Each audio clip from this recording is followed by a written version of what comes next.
আসসালামু আলাইকুম বন্ধুরা, আশা করি আপনারা সবাই ভালো আছেন। আজকে 15 রমজানে আমরা 100 জনের ইফতারের আয়োজন করেছি, সেটা আমি আপনাদের সাথে শেয়ার করলাম। এখানে আমরা সবাই খাওয়া রেডি করতেছি।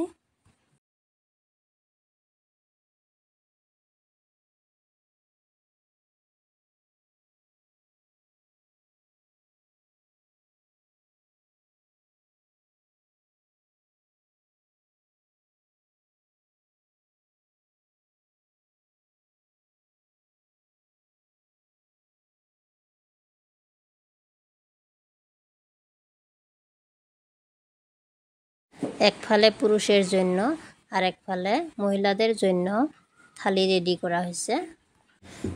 ভাতেরও আয়োজন করা হয়েছে।